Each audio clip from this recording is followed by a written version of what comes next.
প্রথমে ফুলের তোড়াটা দেবেন, একটু হাততালি দেবেন, কত সুন্দর গান করেছে তোমার।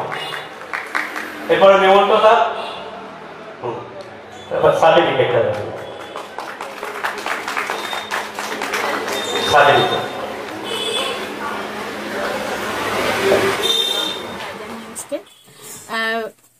এত সুন্দর একটা তাদের উপস্থাপনা, যেটা সত্যি ভীষণ গর্বের কথা। আর আমার মতন শিল্পীকে তারা গৌরব সম্মান 2023-24 সুন্দরবন গৌরব সম্মান 2023-24 আমাকে আমন্ত্রণ করেছে।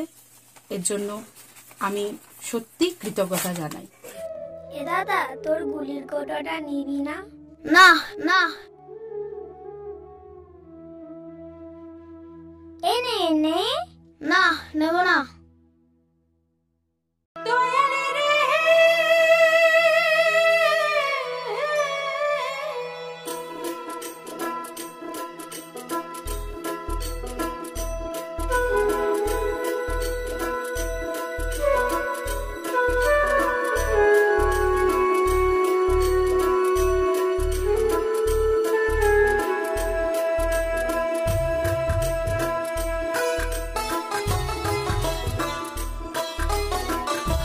জীবনের দুঃখের কথা বুঝলি না আমার, এ জীবনের দুঃখের কথা বুঝলি না আমার। সোজা মাটির নোনা জলে থাকলাম চিরকাল, সোজা মাটির নোনা জলে থাকলাম চিরকাল। বন্ধুরে মাতলা নদীর সোনার ভাটা, কেটে গেল সারা জীবন, জীবনের দুঃখের কথা বুঝলি না আমার, এ জীবনের দুঃখের কথা বুঝলি না আমার।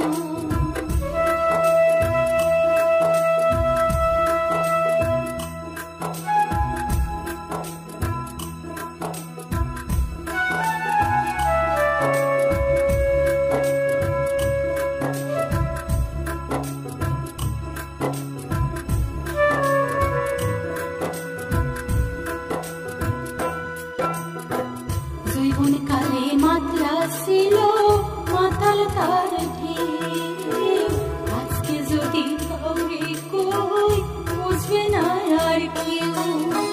চলে যাব একদিন বন্ধু, রাখে সময় মনে, জীবন আমার কেটে গেল নদীর পারাপারে। কান পাতলে শোনা যায় কাঁদবে তোমার কান্না, সজনা হারিয়ে পর হয়েছে মনের কোণে রায়না। বিধিরে পুরাই কপাল,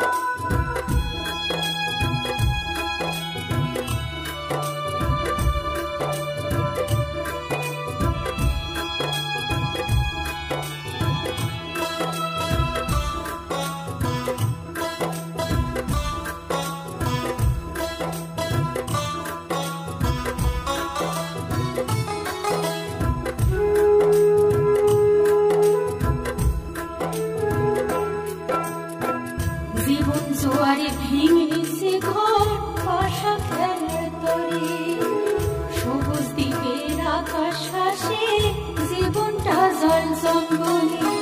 নোনা জলের স্মৃতির টানে জড়িয়ে রয়েছে মন, সোহাগ নদী ভেঙেছে খুব ছিঁড়ছে মালার ফুল। মায়ের বাঁধনে আজও টানে ওপার বাংলার পানে, বাংলা তোমায় ভালোবাসি আজও মনে প্রাণে। বিধিরে পুরাই কপাল, এ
যখন লিখছি তখন মাথার মধ্যে অনেকগুলো জিনিস চিন্তা হচ্ছে। কেমন চিন্তা হচ্ছে? আমরা সকলেই জানি যে সুন্দরবনের সেই বিখ্যাত নদী মাতলা নদী। আমরা সকলেই জানি 1867 সালে বিশাল সাইক্লোন হয়েছিল, যে সাইক্লোনে এই মাতলা নদীতে জাহাজ ডুবে গেছিল। আমরা জানি 1870 সালে এশিয়ার বৃহত্তম rice mill Canning rice mill এই প্রাকৃতিক দুর্যোগে সাইক্লোনে সেই রাইস মিল ধ্বংস হয়ে গেছিল। আমরা জানি 1862 সালে ক্যানিং মিউনিসিপ্যালিটি ছিল, এবং যে মিউনিসিপ্যালিটি কলকাতা মিউনিসিপ্যালিটির পর যে মিউনিসিপ্যালিটি এই সাইক্লোনে ক্যানিং শহর যখন ধ্বংস হয়ে গেছিল, আস্তে আস্তে তখন সেই মিউনিসিপ্যালিটি বন্ধ হয়ে গেছে। এখন আমরা পঞ্চায়েত ব্যবস্থায় আছি। আমাদের এখানে পঞ্চায়েত ব্যবস্থায় অনেক উন্নয়নমূলক কাজ হচ্ছে। সেই মাতলা নদী, তার যে তোড়, তার যে ঢেউ, মাতলা নদীতে সাঁতার কেটেছি, সেই মাতলা নদীর যৌবন আজকে হারিয়ে গেছে। তাই মাঝি তার দুঃখের মাধ্যমে এই গানটা মাঝির মুখ থেকেই ফুটিয়ে তোলা হয়েছিল। বইটার নাম ছিল সবুজ দ্বীপের পাঠশালা। আর এই গানটি যিনি গেয়েছেন তিনি হচ্ছেন ঝুমা দাস। ঝুমাকে মঞ্চে ডেকে নেব। সুন্দরবন গৌরব সম্মান 2023-24 পাল ফিল্ম প্রোডাকশন ও টাইগার নিউজ বাংলার যৌথ উদ্যোগে এই সম্মান তুলে দেবেন আমাদের সুন্দরবনের বেলা, যিনি সহকারী পরিচালক সুমন্ত ঘোষ। সুমন্ত বাবুকে মঞ্চে আসতে বলবো। সুমন্ত বাবু এই জায়গাটায় আসো।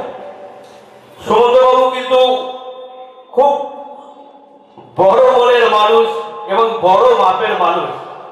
রাতের পর রাত জেগে আমার সাথে কাজ করেছে, এবং এই যে সুন্দরবনের বেলার যে পুরো টোটাল যে এডিটিংটা হয়েছে সুমন্ত বাবু করেছে। সুমন্ত বাবু বহু গুণী মানুষের সাথে কাজ করেছেন।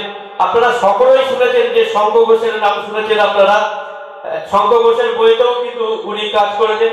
সুমন্ত বাবু ঝুমা দাস সঙ্গীত শিল্পী, ওনাকে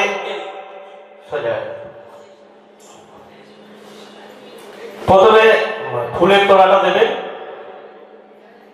একটু হাততালি দেবেন। কত সুন্দর গান করেছে ঝুমা। এরপরে নেমন্ততা,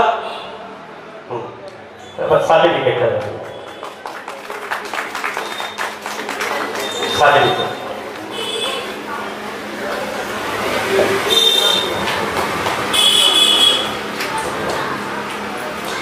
ঝুমা, ছোট্ট প্রশ্ন, আজকের অনুষ্ঠান কেমন লাগছে? আর এই বইতে যে গানটা তুমি গেয়েছো, সবুজ দ্বীপের পাঠশালা যে বইটাতে তুমি গেয়েছো, এই গানটাকে তোমার কতটা ভালো লাগে?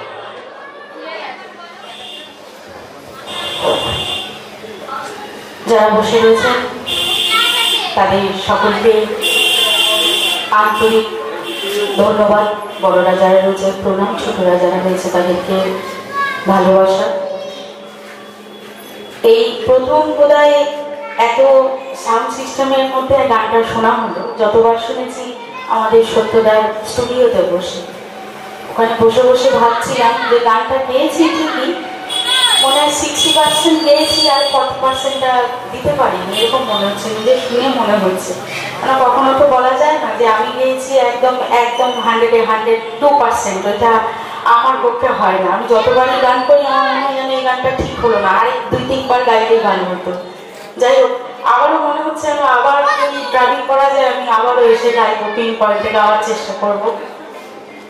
আর এই সবুজ দ্বীপের পাঠশালা আমাকে বিশ্বদা এবং সত্যদা যেভাবে আমন্ত্রণ করেছে এই গানটি গাওয়ার জন্য, তাতে সত্যিই আমি আপ্লুত। আর এত বড় সম্মান আমাকে যে এই মঞ্চে দেওয়া হলো, এর জন্য এই দুই দাদাকে আমি প্রণাম জানাচ্ছি। বেশি কিছু বলবো না, অনেক পুরস্কার বাকি, তাই সংক্ষিপ্ত বক্তব্য দিয়ে শেষ করলাম। সবাই ভালো থাকবেন, ধন্যবাদ। তোমাকে